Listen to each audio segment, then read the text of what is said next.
What if I told you that the biomechanical secret to reversing the biological age of your cellular tissue, like literally reformatting your DNA the way you'd factory reset a corrupted hard drive, starts by intentionally suffocating yourself for exactly 64 seconds? Oh, wow. Yeah.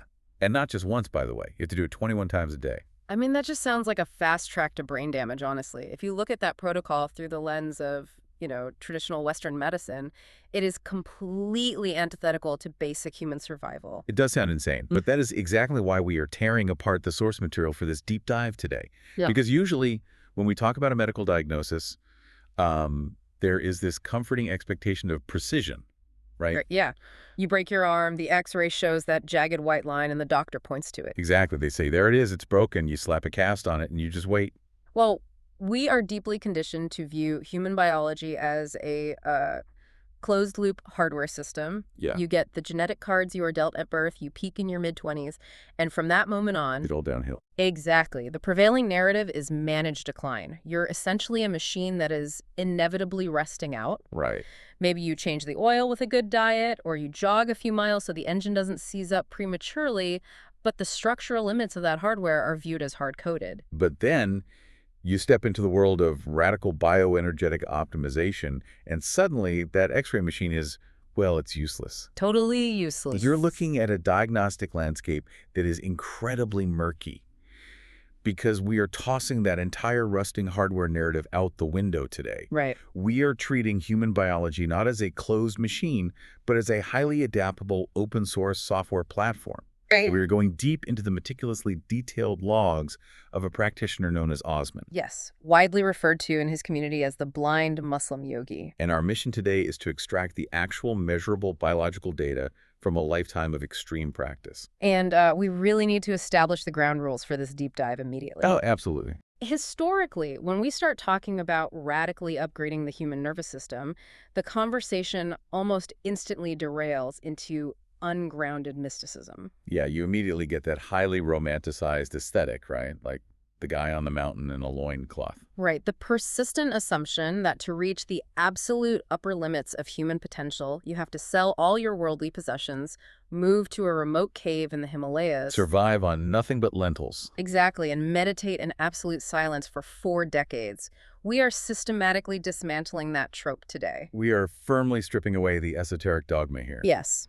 We are acting as impartial data analysts. Our focus today is purely on measurable neurobiology. So we are talking about carbon dioxide tolerance, central nervous system voltage, localized tissue repair, and gene expression. And just to be clear, we are not endorsing any specific religious or spiritual worldview. Absolutely zero religious endorsements here. We're just looking at the biomechanics. And to understand why this specific protocol is built the way it is, which is essentially like a heavy-duty industrial engine, you first have to understand the architect. Osman's resume really demands your attention. We are talking about someone with 50 years of continuous, rigorous practice. Yeah, he operates as a master-level bioenergy healer specializing in critical care recovery. And this is where we have to put up the first major guardrail, I think. The source material gets highly specific about his capabilities, mentioning that he utilizes telepathic healing and operates on the principles of quantum entanglement. Right. And for the skeptical listener, that just sounds like pure magic. So how do we ground that? Well, by looking at Osman's own explicit framing, he states clearly in his logs that his services are offered entirely on a complimentary basis. Oh, interesting. Yeah, and they are absolutely not a replacement for traditional medical treatment. He operates as an adjunct. He's looking to enhance whatever physiological mechanisms are failing in standard medical scenarios. So his success rate over the last 5 decades doesn't come from waving a magic wand. Not at all. It stems from an obsessive, highly technical study spanning various schools of thought across the globe. At certain stages of his life, his physical and neurological practice extended to 18 hours a day. Wait, 18 hours. Think about the sheer volume of focused nervous system work that entails. It's massive. Even currently, he maintains a minimum of 8 to 10 hours a day just to, as he puts it, sharpen the sword. Right. What blows my mind is that this hunt for the source code of human biology started when he was 7 years old. 7. By the time he was 10, his mother gifted him a massive 30-volume encyclopedia on the science of yoga. The cognitive framing of a 10-year-old digesting a 30-volume technical treatise on human bioenergetics is wild. Yeah. He wasn't casually stretching, he was hunting for anatomical triggers. And applying that intense analytical pressure to his own biology yielded massive results incredibly early. Because by the time he was 19 years old, he hit a neurological threshold that classical yogic traditions referred to as a peak samadhi. Okay, let's unpack this esoteric term samadhi and translate it into actual neurobiology. What is physically happening inside the skull of a 19-year-old when they hit this state? Right, because what ancient texts call samadhi is an entirely measurable neurological event. Exactly. It points to a profound systemic shift in brainwave states and, most importantly, the complete deactivation of the default mode network, or the The DMN. default mode network, that's the interconnected web of brain regions like the medial prefrontal cortex and the posterior cingulate cortex, right? Yes. The part that is basically responsible for your sense of ego. Oh. It's the constant self-referential chatter. The narrator in your head that, worries about what you said at a party 5 years ago. Precisely. It is the evolutionary mechanism that separates you from everything else. It creates the boundary of the self. Okay. In a state of peak samadhi, functional MRI neuroimaging of advanced practitioners, like the work done by Dr. Judson Brewer at Yale, shows that the default mode network essentially goes offline completely. And this offlining is accompanied by an overwhelming surge of high-amplitude gamma waves across the entire central nervous system. Gamma waves being the fastest brain waves, right? Yes, the ones associated with extreme focus and the binding of consciousness. So the boundary between the self and the environment physically dissolves in the brain, while the brain is vibrating at its absolute highest measurable frequency. Exactly. The hardware radically shifts. Now, practitioners in esoteric traditions will literally spend lifetimes in isolated meditation, chanting in caves, hoping to trigger this exact neuroelectrical event just once. Which makes his reaction to hitting this ultimate spiritual peak at 19 arguably the most defining moment of his entire philosophy. It really is. Because he didn't view it as a triumph at all. He didn't start glowing and dispensing cosmic wisdom. The sheer force of this central nervous system surge literally knocked him unconscious. Yeah. And when he regained coherence over an hour later, his first thought wasn't some profound declaration of ultimate cosmic liberation. His immediate panicking thought was, how on earth am I going to pay my university tuition if my brain is completely melted? It is such a brilliantly grounding reaction. I love that. His father had mandated absolute financial independence the moment he turned 18, so the material reality of his life instantly overrode the spiritual milestone. It's like hitting the ultimate spiritual lottery, but immediately having a panic attack about the tax implications. Yeah, exactly. But this extreme pragmatism forced a critical choice.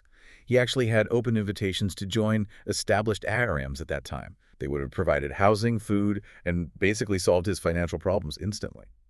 But he looked at the requirements: mandatory celibacy, absolute isolation from society, the complete renunciation of worldly ambition, and he unequivocally rejected them. Yeah. He realized 50 years ago that if an optimization system requires you to abandon society, family, and ambition to function, it is a fragile, fundamentally flawed system. We see this tension constantly in modern discussions on spirituality, don't we?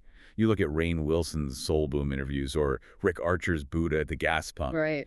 They constantly warn about the non-dual bypass, this trap where people use elevated spiritual states to just, avoid the complex, messy reality of human psychology, jobs, and relationships. Osman wanted a biological operating system that could run every heavy background app of modern life simultaneously without crashing. So, having chosen the real world over the ashram, he spent decades intentionally subjecting his biology to extreme societal stress. He navigated the corporate world, managed multiple businesses, and went through 6 sequential marriages. He even utilized pub culture and whiskey to chemically downregulate his nervous system, forcing himself to anchor back into genuine social connection after intensely demanding days. He intentionally friction tested his biology. But then we hit May 2023, a massive biological curveball. Osman permanently loses his eyesight. And it's crucial to note for the listener that he describes things visually in his logs because he had normal eyesight for his entire life prior to 2023. Right. When a primary sensory input like vision is abruptly lost, the brain faces a massive crisis. The visual cortex, which processes an immense amount of data, is suddenly cut off. But instead of retreating into dependency, he maintained absolute self-sufficiency. He actually took a job at a busy hotel reception desk entirely blind. Now let's stop and look at the logistics of that. How does a newly blind man operate the financial hub of a hotel? It's a great question. The logs state he handled thousands of dollars a day at the cash register using a tactile identification system. Now, my immediate thought is, wait a second. If he's handling U.S. currency, that's logistically impossible without a machine. Right, because U.S. bills are all the exact same size, the exact same texture. A $1 bill feels identical to a $100 bill. How is he differentiating them with absolute precision? Exactly, the vital, critical question. What the logs reveal, and what aligns with the geopolitical context of his work, is that he was not handling uniform U.S. currency. He was operating in environments where the physical currency varies in size and texture based on denomination. Oh, much like the euro, the Australian polymer notes, or UK currency, Yeah. the higher the value, the physically larger the note. Ah, okay, that makes sense. So he isn't using magic, he is using extreme neuroplasticity. Exactly. If you look at the work of Dr. Tara Swart regarding brain chemistry and neuroplasticity, she explains that the visual cortex doesn't just sit dormant and atrophy when you go blind. Right. It aggressively and rapidly remaps itself to process tactile and auditory information instead. For Osman to memorize a complex hotel layout, physically guide guests, and map the minute physical size differences of varied currency notes while operating a bustling front desk, that speaks to a profoundly adaptable neural architecture. It forces a deeply practical question for you, the listener. When you think about self-optimization, what are you actually aiming for? Would you rather have a fragile, esoteric state of enlightenment that renders you completely incapable of handling a real-world crisis, or an engineered biological protocol that allows you to handle profound physical disability, demanding jobs, and high stress without crashing? It is the ultimate so what. Yeah. Osman intentionally built an infrastructure designed for trauma and load. But to survive that level of multidimensional pressure, sheer willpower is completely insufficient. You can't just tough out blindness and massive internal energy surges. Right. You need a meticulously engineered biological infrastructure. Which brings us to a critical warning he emphasizes repeatedly. You cannot simply plug industrial-level voltage into a standard household wire. If you attempt advanced energetic surging without laying down the physical hardware upgrades first, the wire simply melts. Okay, so let's get into the actual biomechanics. Where does this hardware upgrade start? It starts with respiration. And we need to be clear, this is not the relaxing ambient breathing you do at the end of a hot yoga class to chill out, right? Not at all. He outlines a highly specific, grueling physiological rhythm designated as the 1:42 ratio. The base structure is simple enough. For every 1 count of inhalation, you retain the breath for 4 counts, followed by a 2-count exhalation. But Osman focuses relentlessly on a threshold he calls level 4. Level 4 is the inflection point, where the protocol transitions from relaxation into an aggressive biological hack. It requires a 16-count inhalation, a massive 64-count breath hold, and a 32-count exhalation. And this cycle must be repeated for 21 consecutive rounds. Let's do the math on that because it sounds agonizing. I know. 16 in, 64 hold, 32 out, 21 times. You are subjecting yourself to well over an hour of agonizingly slow respiratory control. Yeah. If an average person attempts a 64-second breath hold right now, they're going to hit a wall of severe suffocating panic right around count 30. Your brain is going to be screaming at you that you are dying. But that panic is a massive biological illusion. It is a public misconception that the panic you feel at 30 seconds is a lack of oxygen. It is not. It is not. You have plenty of oxygen circulating in your bloodstream at count 30. The panic is a faulty software alarm. It is entirely triggered by carbon dioxide accumulation. This is where the evolutionary biology gets fascinating. As you hold your breath, CO2 builds up in the blood, increasing its acidity. You have chemoreceptors located deep in the brain, and specifically in an area called the pre-Brutzinger complex. Yes. This complex was actually discovered by Dr. Jack Feldman at UCLA in 1991. It is the literal pacemaker for human breathing. And these specific neurons evolved to constantly measure blood acidity to protect us from suffocating in our sleep. When CO2 rises, they fire a massive alarm signal to the diaphragm, forcing an involuntary contraction. You feel like you desperately need oxygen, but biologically your body is just trying to forcefully expel carbon dioxide. Exactly. I always think of the pre-Brutzinger complex like a hyperactive smoke detector in a tiny apartment. It goes off just because someone is making toast. There is no fire. You aren't dying of oxygen deprivation at 30 seconds, But the alarm is blaring at 120 decibels anyway, physically forcing you to gasp. So by forcing yourself through that 64-count hold daily, you are actively weaponizing the concept of hormesis. Hormesis. You are introducing a severe, highly controlled chemical stressor to force a beneficial biological adaptation. Over months, you aggressively alter your baseline carbon dioxide tolerance. You are physically retraining that hyperactive brainstem to remain perfectly calm in a highly acidic chemical environment. And why do we want our blood to be highly acidic and full of CO2?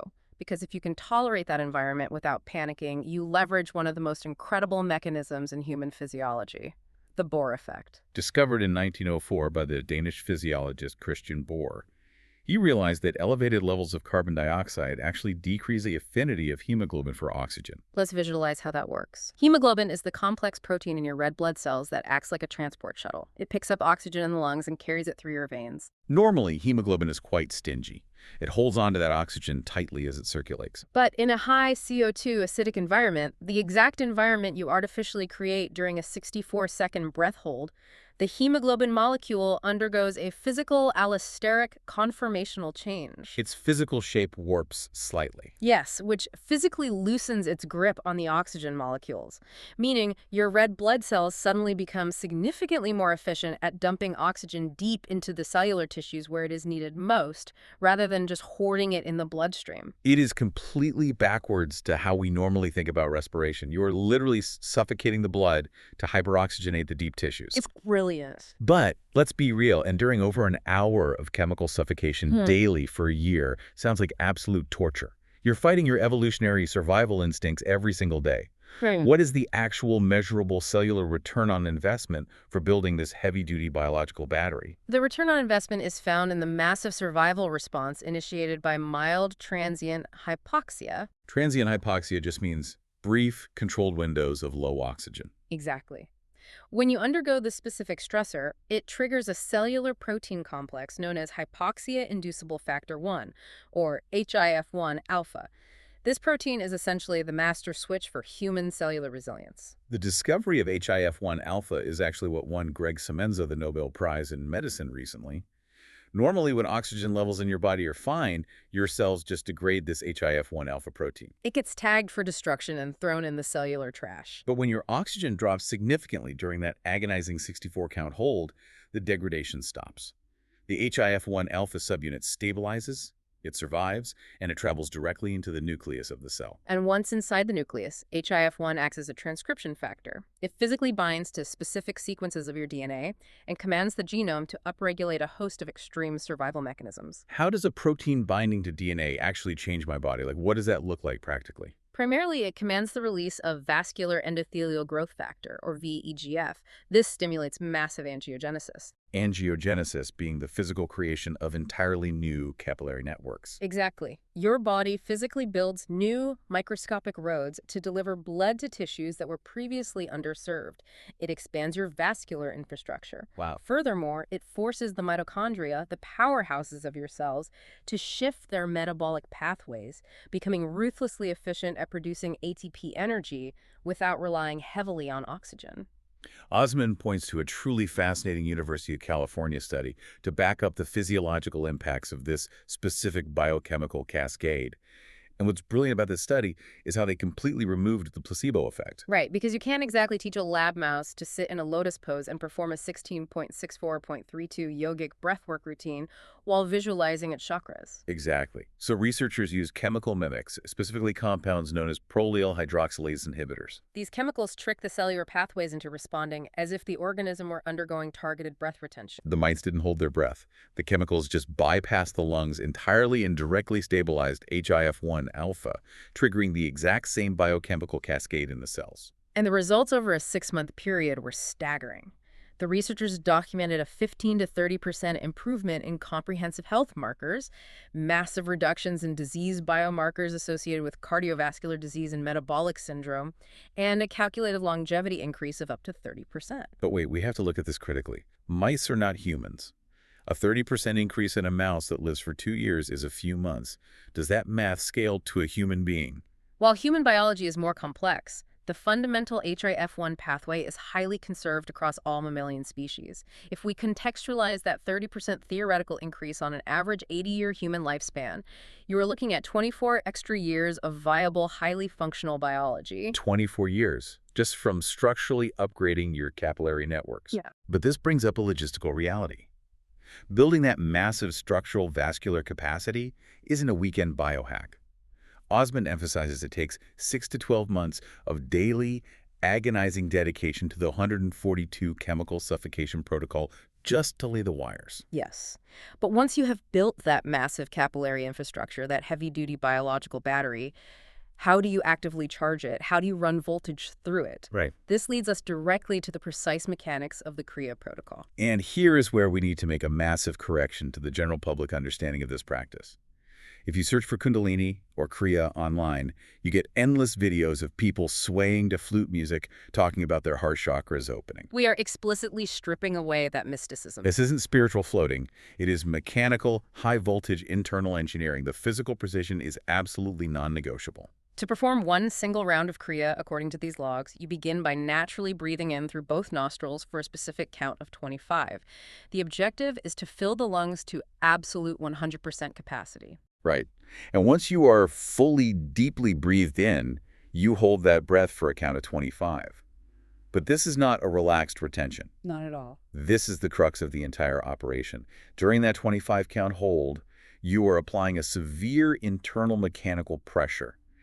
Osman introduces what he calls the 10-pound hammer analogy. You are utilizing your diaphragm and pelvic floor to push a severe internal mechanical force downward toward the base of the spine, as if you were taking a literal 10-pound sledgehammer and shattering a rock to smithereens. Let's explain why you need that level of intense physical intra-abdominal pressure.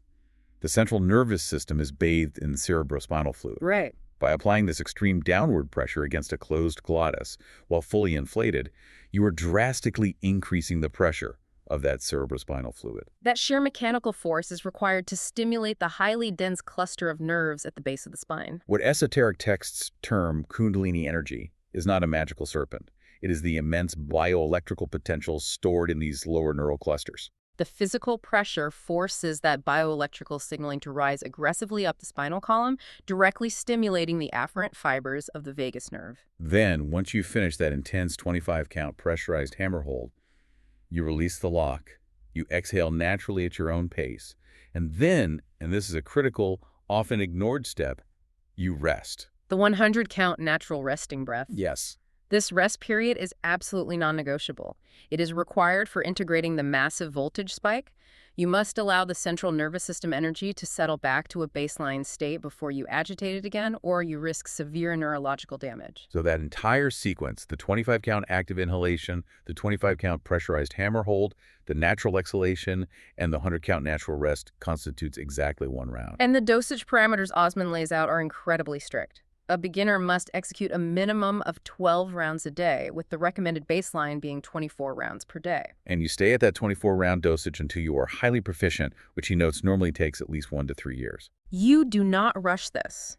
Your nervous system literally requires years to lay down the physical myelin sheathing around the nerves and expand the vascular capacity to handle this exponentially increased voltage. But I know exactly what a high-achieving listener is thinking. If 24 rounds is good and it heals you, why not just jump to 100 rounds immediately? Why not biohack the biohack? Right, if I want to heal faster, more is better. Exactly. Let's just redline the engine from day one. That is precisely how people destroy their biology. This raises an urgent warning.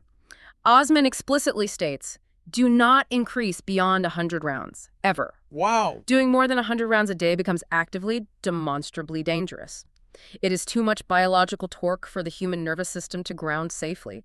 And when you look at the clinical literature surrounding Kundalini awakenings and this type of intense cerebrospinal pressure, Osman's warnings perfectly align with historical medical documentation. We're talking about terrifying cautionary tales like Gopi Krishna in the 1970s. He accidentally triggered this massive nervous system energy without the foundational hardware upgrades. He didn't spend a year doing the 142 capillary building. The voltage spiked, and he spent years in absolute physiological agony. His digestive system failed, he experienced the sensation of his nerves literally burning, and he suffered profound psychological fracturing. Dr. Bonnie Greenwell, a transpersonal psychotherapist who spent her career specializing in these awakenings, highlighted this exact danger in her clinical work. Yeah. When the central nervous system voltage is sourced up prematurely, it literally demyelinates the nerves. It strips the protective coating off your neural pathways, mimicking severe psychiatric and neurological disorders like MS or extreme manic psychosis. It causes profound, localized physical agony. Even Paramahansa Yogananda, one of the most famous proponents of Kriya, explicitly warned his students to strictly limit their practice to avoid destroying their neural pathways. But Osman, by spending years building those capillary networks via the 142 chemical suffocation, essentially built a superconducting biological wire. This infrastructure allows him to safely hit that 100-round threshold. But if hitting 100 rounds a day is that dangerous and requires years of agonizing preparation, the physiological payoff must be miraculous. Otherwise, why do it? So let's look at a clinical anomaly from his logs that really stops you in your tracks: the repair of a vascular tissue. Over decades of performing daily Muslim prayers, which require extensive repeated kneeling on hard surfaces, Osman developed severe chronic knee pain from mechanical stress. The cartilage in his knees had fundamentally degraded. And here's why that is a massive problem. From a standard orthopedic perspective, articular cartilage degradation is a one-way street. Cartilage is avascular. It has zero blood supply. Exactly. Because there are no blood vessels running through the cartilage, it cannot receive nutrients or clear out cellular waste efficiently. Right. It relies entirely on the agonizingly slow process of diffusion from the surrounding synovial fluid. I always picture cartilage like a dense, wet sponge between your bones. When you walk, you compress the sponge, squeezing out the old waste fluid. When you take the weight off, the sponge slowly expands, sucking in fresh, nutrient-rich synovial fluid. But that diffusion process is incredibly inefficient. When the cartilage starts breaking down from decades of kneeling, the body simply cannot deliver repair cells like chondrocytes fast enough to fix it. Usually the damage is permanent. You just get a knee replacement. Yet, Osman's logs document a biological impossibility. Okay. Upon reaching the 100-round Kriya protocol, decades of chronic cartilage damage completely evaporated in exactly 72 hours. 72 hours. He also notes stabilizing periodontal ligaments, fixing a severely loose tooth in the exact same 72-hour time frame. Okay, hold on. 72 hours to rebuild cartilage is medically impossible. Cells physically do not divide and synthesize new tissue mass that fast. How is he tracking this data? Is this just subjective pain relief from endorphins, or is he claiming anatomical regeneration in 3 days? It is a vital distinction. He is not claiming that he grew an entirely new knee meniscus from scratch in 72 hours. What he achieved in 72 hours was the complete reversal of the chronic inflammatory cascade and the massive forced engorgement of the joint capsule. Oh, I see. He effectively reflated the compressed sponge and stabilized the joint architecture.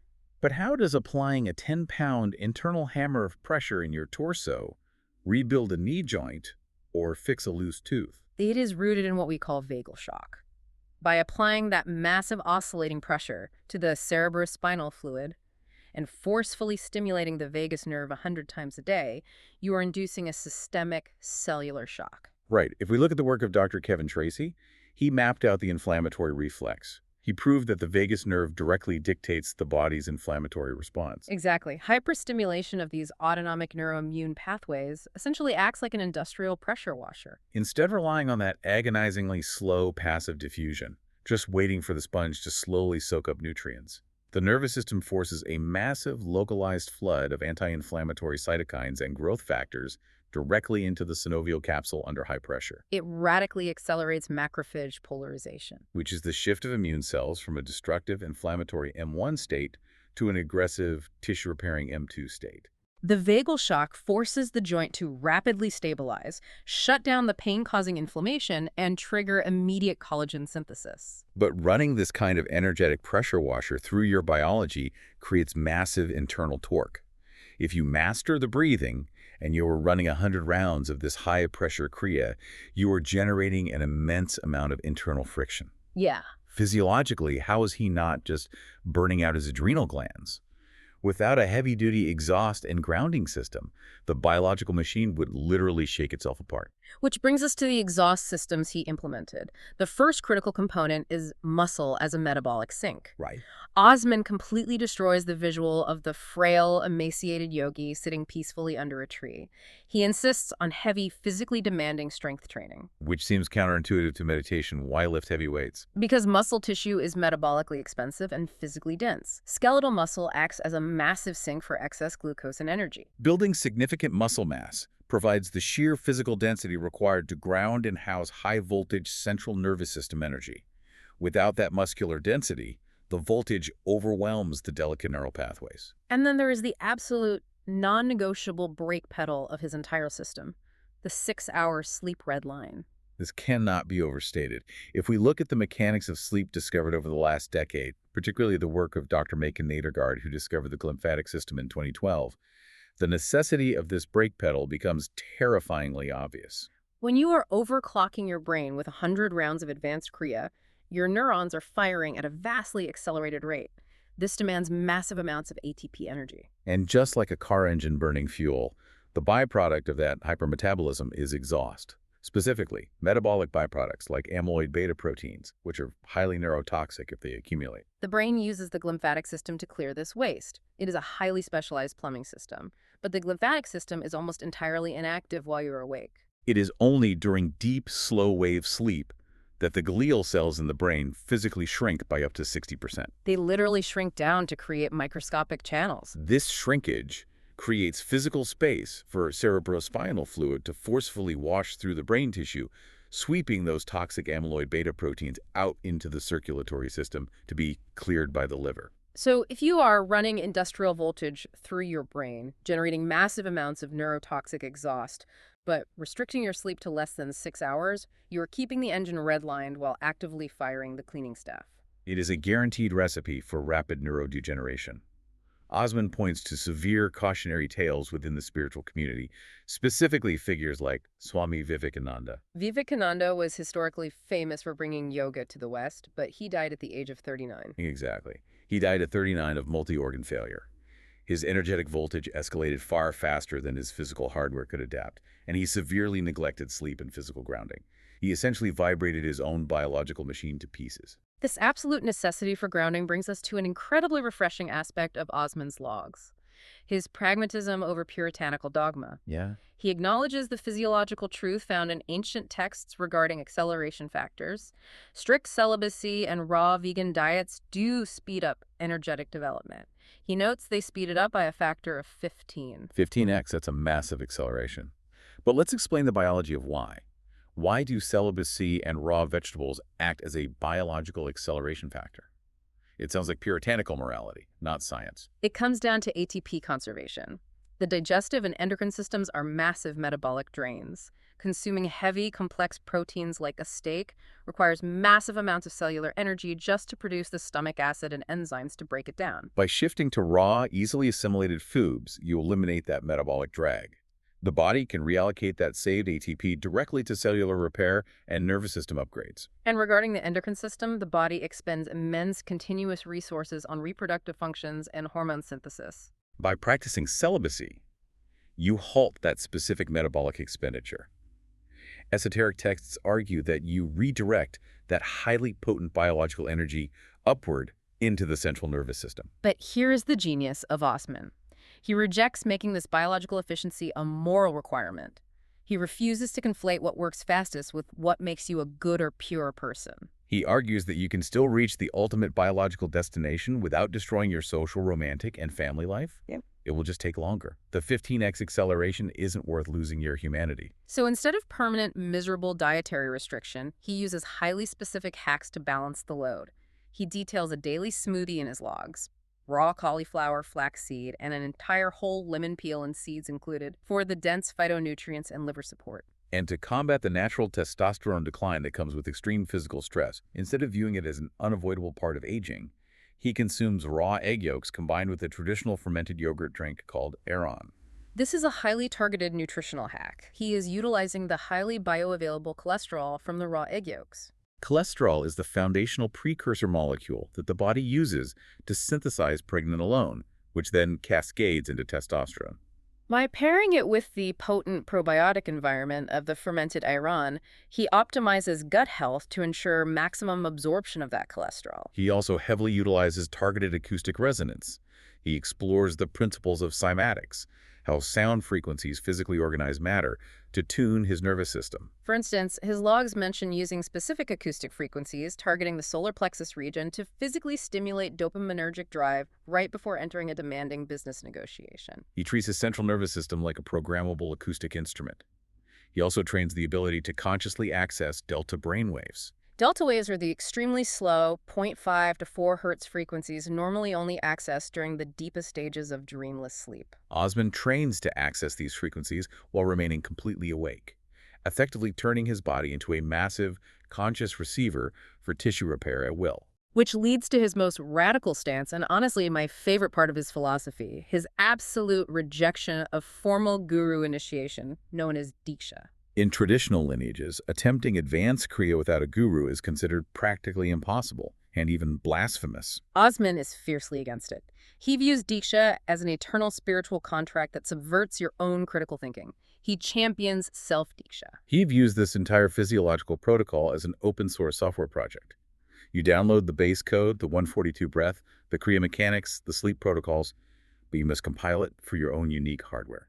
You retain absolute executive control over your biology. So we have built this massive infrastructure. If you master the excruciating CO2 tolerance, if you safely run the 100-round Kriya engine, build the heavy muscle mass to ground it, fiercely protect your deep sleep, and act as your own biological architect. What is the ultimate theoretical endpoint of all this? Where does this biology go? To understand the final endpoint, we have to look at Osman's rejection of the meat suit philosophy. Many esoteric traditions view the physical body as a prison, a temporary, decaying meat suit that consciousness is trapped inside, with the ultimate goal being to escape it completely. Right. Osman cites the 19th century Indian mystic Sri Ramakrishna to illustrate the flaw in this. Ramakrishna reported entering profound, out-of-body states of consciousness where he possessed perfect, expansive sensory perception, but zero physical agency. He couldn't touch the material world. He couldn't interact. Osman argues that you need physical density. You need the meat suit to hold your child, to feel a sunset, to experience the friction of reality. The goal isn't to escape the vehicle, it's to master it indefinitely. And mastering the vehicle indefinitely leads us to the cellular math of aging. Normal human aging operates at a baseline rate of 1 day per day. Every 24 hours, your telomeres shorten slightly, epigenetic damage accumulates, and your cells degrade. But the 142 breathing protocol, with that daily transient hypoxia and HIF-1 alpha activation, drops that rate. Osman calculates it drops to 0.7 days per day. You are literally aging slower. Exactly. But that is just slowing the decline. The highly localized, massive regenerative power of the Kriya protocol, the pressure washer of cytokines, aims for something much more profound. Osman calls it the break-even point. This is a theoretical state of 0 days per day, where the rate of your active cellular repair perfectly matches the rate of biological decay. And this is where ancient theory violently collides with modern Nobel Prize-winning science. Let's talk about Dr. Shinya Yamanaka. In 2012, Dr. Yamanaka won the Nobel Prize for a staggering discovery. He proved that you could take a mature, specialized adult cell like a skin cell, and by introducing just 4 specific transcription factors, known as OCT4, SOX2, KLF4, and c-MYC, you could strip away all the epigenetic age markers. You literally return that old degraded cell entirely back to a youthful pluripotent stem cell. It is the biological equivalent of reformatting a corrupted hard drive back to its factory settings. Currently, the entire pharmaceutical and biotech industry is in a trillion-dollar race to deliver these Yamanaka factors via exogenous therapies, like viral vectors or gene therapies. They want to inject the fountain of youth. But Osman's grand hypothesis, built on 50 years of data, is that ancient civilizations didn't need a multi-billion-dollar laboratory to achieve this. Right. They discovered that by using extreme internal biomechanical pressure, a transient hypoxia, and profound vagal stimulation, you could endogenously stimulate the expression of those exact same age-reversing transcription factors from within your own genome. Modern science isn't discovering something new. It is just reverse engineering a lost bioenergetic mastery using chemical mimics. It is a staggering paradigm shift. It moves longevity from an external pharmaceutical product to an internal mechanical skill. It is entirely paradigm shattering. So as we wrap up this deep dive, I want you, the listener, to evaluate your own biological routine right now. Yeah. Are you pushing the accelerator every single day with stress, caffeine, and friction, but lacking the foundational breaks of deep lymphatic clearing sleep? Are you unknowingly trapped by your brainstem's false CO2 fire alarms, panicking and gasping through life when you actually just need to adapt to the pressure? If you are curious to test your own baseline, Osman offers a free 5-minute program at yogawellness786.com to dip your toes into this level of physiological control. And to leave you with the final provocative thought that builds on everything we've explored today. We are currently at an unprecedented exponential technological inflection point. Absolutely. We now have AI systems like AlphaFold that have mapped the entire known universe of protein structures. We are developing quantum computers capable of modeling complex biological interactions at the atomic level in real time. So what happens when these advanced AI models are fed the exact biomechanical and neurochemical cascade of a 25-count pressurized Kundalini surge? What happens when AI maps the internal pressure washer? Will quantum biology definitively mathematically validate the mystics? We might be rapidly approaching a near future, where achieving enlightenment and cellular age reversal transition from being grueling, mysterious spiritual pursuits into meticulously prescribed standard medical protocols. The X-ray machine of human biology isn't just broken, it's about to get a massive quantum upgrade to finally show us the underlying source code. Take a deep 25-count breath, pull it at the spine, apply the pressure, and begin your own experiment. We'll see you next time on The Deep Dive.